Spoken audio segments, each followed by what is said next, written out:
While we wound up taking advantage of different studios and other spaces over the years, the vast majority of the sessions took place at the Bubble, an alley, garage turned two-story recording studio.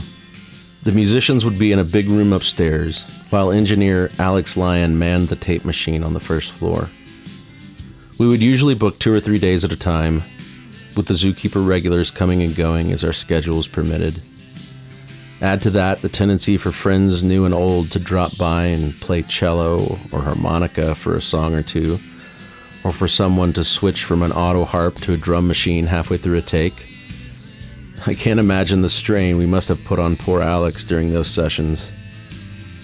Often Chris would come in with a handful of new tunes that he'd written since the last session, songs that none of us had heard before, and we just had to feel our way through them in the moment.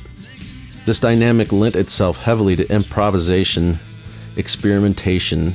Photographic evidence exists of Alex Dupree on a pianosaurus, and our friend John Hoover playing an electric guitar with a tambourine, a plastic cup, and a jaw harp.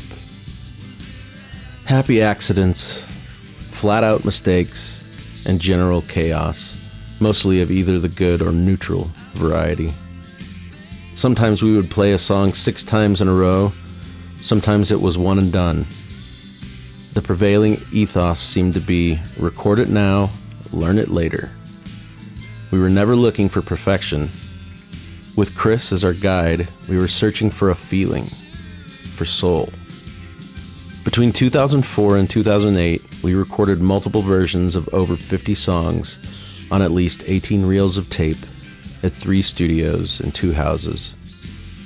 Out of all those songs, only 15 were ever released. First on the Bell City Pop EP, then on the full-length Becoming All Things, both put out by Brian Malone of the Gloria record on his Bell City Pop label.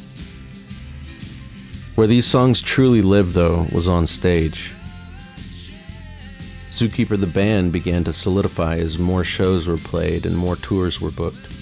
Ben, Alex, Simpson, and I formed the main road crew, along with the gentle and lovable Kevin Bybee on drums. We were frequently graced with the Gloria Records' Benjamin Houtman on keys. Sometimes Brian Malone or mineral bass player Jeremy Gomez would fill in for Bybee.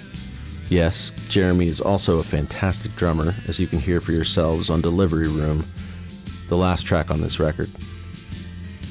Friends continued to come and go on this instrument or that.